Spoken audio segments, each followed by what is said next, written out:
You'd think after this many years, co-op gaming would be running out of new ideas, but 2026 is proving the opposite. I'm Alice, and putting this list together honestly surprised me more than once. Grab a friend, get comfortable, and let's jump straight into it. Number 1 has to be split fiction, because right now, nothing else on PS5 pulls off co-op storytelling this well. You and a friend played 2 writers pulled into their own fictional worlds, constantly swapping between wildly different genres. Sci-fi 1 minute, fantasy the next, and every level throws a brand new mechanic at you before you even get comfortable with the last one.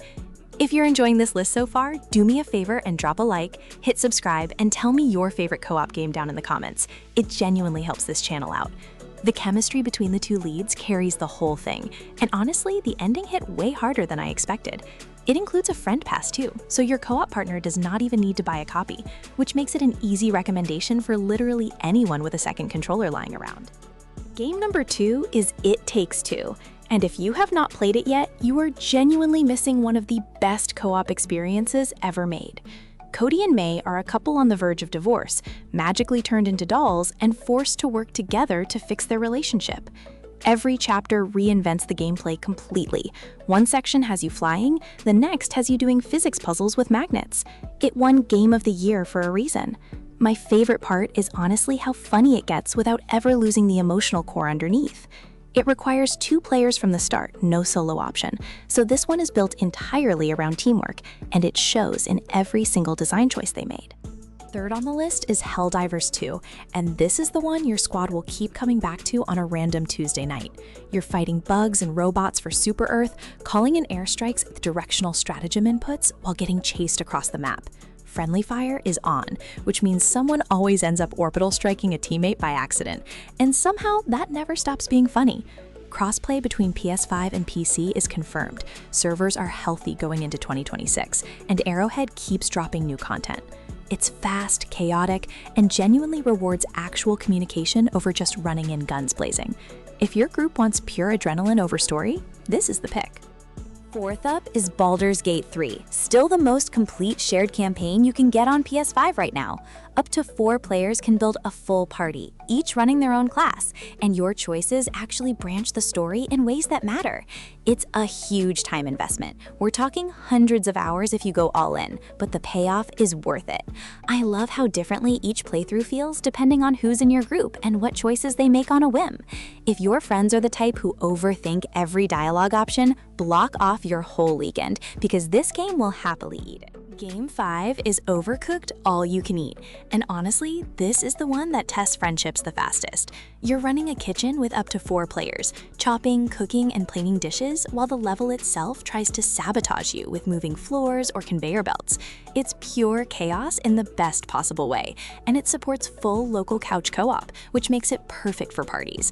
Nobody needs experience to jump in either. The onboarding is dead simple. My honest take is this game causes more genuine arguments than almost anything else on this list, but somehow you always end up wanting one more round anyway. Sixth is Borderlands 4, the most anticipated co-op shooter release of the year. 4 players can drop in online or 2 on the couch, running around as new vault hunters with the same cel-shaded chaos the series is known for. Guns are randomized with ridiculous stats, and you will absolutely argue over who gets the legendary drop. Unreal Engine 5 makes everything look sharper than ever, and the writing keeps that irreverent humor fans expect. It's the priciest game on this list, but with 60 to 100 hours of co-op content, the value holds up fine. If your group burned through Borderlands 3 already, this is the obvious next step. Number 7 is A Way Out, a game built exclusively for 2 players from the ground up. No solo mode exists at all. You play 2 prisoners planning a jailbreak, and the whole story is told in split screen, even when you're playing online. It's shorter than most games here, more of a weekend project than a long commitment, but every scene is designed around forcing real cooperation. What stuck with me is how tense the ending gets. It genuinely changes how you see the whole story. If you want a tight, cinematic co-op experience without a massive time investment, this one delivers exactly that. 8th on the list is Elden Ring Nightreign, a co-op spin on the Souls-like formula built around 3-player squad runs. Each match drops your team into a shrinking world with escalating bosses, and you have to survive together before the final fight. It's tense, unforgiving, and demands real coordination between builds. For the right trio who enjoy difficulty, this is some of the most satisfying co-op combat available right now. I'll admit it's not for everyone. The difficulty spikes hard, but when a run finally clicks with your group, it's an incredible feeling that few other games manage to replicate. Game 9 is Diablo IV, the pick for groups who want something they can drop into without a long setup conversation. Up to 4 players can team up, grinding dungeons, farming loot, and pushing through seasonal content together. The classes are distinct enough that different builds actually change how a session feels. It's an easy weeknight game, low commitment, high reward. Honestly, what keeps me coming back is the loot chase. There's always one more upgrade worth chasing. If your group only adds an avatar or 2 some nights, this fits that rhythm better than almost anything else on this list. Number 10 is Monster Hunter Wilds, built for groups who don't mind investing serious time into a shared gear grind. You're hunting massive creatures together, each with unique attack patterns, and the payoff comes from crafting better weapons and armor from what you bring down. It rewards patience and long-term commitment more than any other game here. My honest opinion is the early hours can feel slow, but once your group finds its rhythm, the hunts become genuinely thrilling. If your friend group already loved past Monster Hunter titles, this entry gives them plenty of reasons to keep playing well into 2026.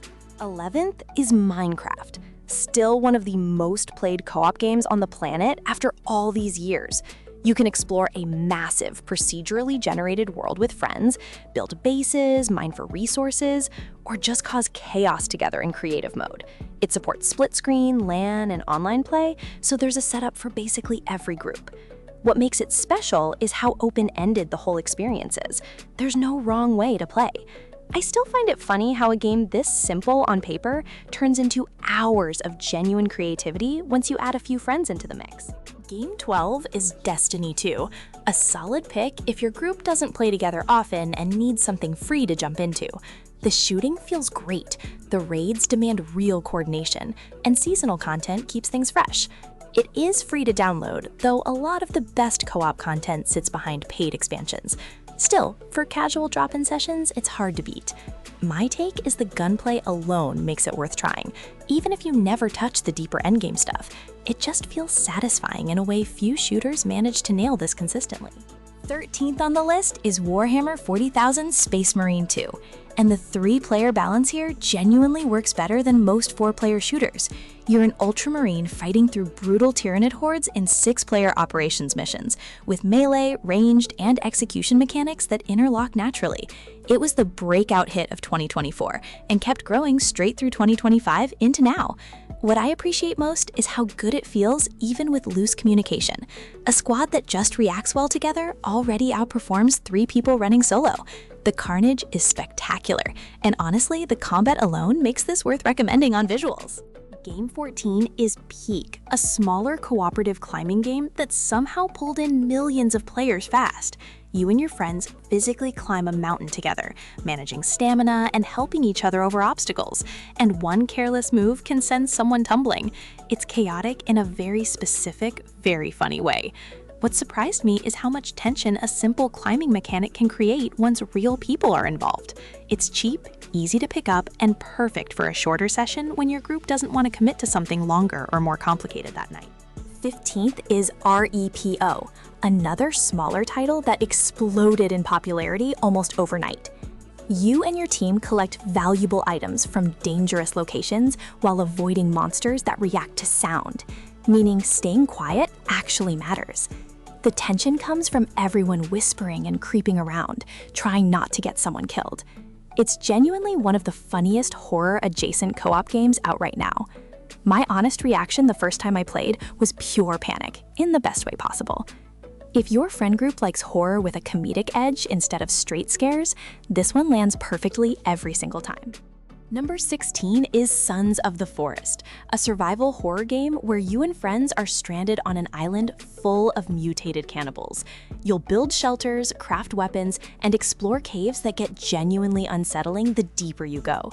The building system is surprisingly deep for a survival game, letting your base become something you're actually proud of. What I like is the balance between calm building moments and sudden bursts of horror that keep everyone on edge. It's a longer commitment than some games here, but the payoff for groups who stick with it is absolutely worth it. Game 17 is Lethal Company, the game that basically started this whole wave of horror comedy co-op titles. Your crew collects scrap from abandoned monster-filled facilities to hit a quota, and everything from the physics to the voice chat distortion makes disasters feel hilarious rather than frustrating. It's simple to learn, brutal to master, and endlessly replayable with a good group. My favorite thing about it is how every single run turns into a story you end up retelling later. If your friend group hasn't tried this one yet in 2026, you're genuinely behind on one of the biggest co-op hits around. 18th is Deep Rock Galactic, a co-op shooter where you play space dwarves mining procedurally generated caves while fending off swarms of bugs. Each class brings a different tool to the table, so real coordination actually matters here, not just shooting in the same direction. The atmosphere is fantastic. Dark tunnels lit only by your headlamp and mining lasers. What keeps me hooked is the mining itself. There's something oddly satisfying about carving through rock with friends. It's been around for a while now, but updates keep it feeling fresh, and it remains one of the most underrated picks on this entire list. 19th is Stardew Valley, proof that not every co-op game needs to be about combat or survival pressure. You and up to 3 friends run a farm together, planting crops, raising animals, fishing, and slowly building out a whole town's relationships. It's relaxing, low stakes, and easy for less experienced players to jump into without feeling lost. What I love is how it becomes a shared long-term project. Checking in on the farm together over weeks feels genuinely rewarding. If your group wants something calm to unwind with after a stressful day, this is honestly one of the best options available. 20th is Grounded, a survival game where you and friends are shrunk down to the size of ants in a suburban backyard. Every blade of grass becomes a massive obstacle, and ordinary bugs turn into genuine threats you have to plan around carefully. It's a great entry point for groups easing into survival games, since the tone stays playful rather than punishing. My honest opinion is the shrunk-down world design alone makes this worth trying. It completely changes how familiar spaces feel. Crafting and base building give your group something to keep working toward across multiple sessions together. Number 21 is Don't Starve Together, a survival game where the world is actively trying to kill you and your friends in increasingly creative ways. The art style is dark and whimsical, and the difficulty stays demanding the whole way through, unlike some survival games that soften up later on. It supports local co-op too, which is rare for this genre. What I appreciate is how unforgiving it stays. There's no point where the game lets its guard down. If your group wants survival that actually punishes mistakes instead of becoming background noise eventually, this one holds the line consistently. 22 is No Man's Sky, still worth recommending with one honest caveat. The survival systems are real early on. Hazard management and resource pressure genuinely matter. But by mid-game, your upgraded suit turns survival into more of a background feature. What takes over instead is pure exploration, flying between procedurally generated planets with friends and just seeing what's out there. It's one of the most polished options on PS5 for groups who want building and discovery over constant danger. My take is the sense of scale alone makes it worth a look. Few games make space feel this genuinely huge. 23 is Sea of Thieves, a pirate co-op game where you and your crew sail the seas together, hunting treasure and getting into fights with other ships. Everyone has a job on deck, steering, cannons, or patching leaks, and it falls apart fast without real teamwork. The tone stays lighthearted and funny, even during intense naval battles. What I love most is how unpredictable each voyage feels. No 2 sessions play out the same way twice. If your group enjoys open-ended chaos over structured missions, this is one of the most consistently fun online co-op games still going strong. 24 is Remnant II, a co-op shooter with Souls-like difficulty layered underneath. Up to 3 players fight through procedurally generated worlds packed with brutal bosses, each one demanding real strategy rather than just firepower. The gunplay feels tight, and build variety keeps runs from feeling repetitive. My honest reaction is this game deserves more attention than it gets. The boss design alone is consistently excellent. For groups who enjoyed Elden Ring Nightreign earlier on this list, but want a shooter instead of melee combat, Remnant II is a natural next pick, worth checking out together. 25 closes out the list with Alien's Fireteam Elite, a shooter that puts your squad directly into the Alien franchise fighting waves of xenomorphs. Up to 3 players pick classes and loadout gear before dropping into missions dripping with franchise atmosphere. Dark corridors, motion trackers, all of it. It's tense in exactly the way you'd want an Aliens game to be. What stands out to me is how well it captures that franchise tension under pressure, even in short sessions. If your group wants a focused, atmospheric shooter to wrap up a co-op night, this is a satisfying way to end it.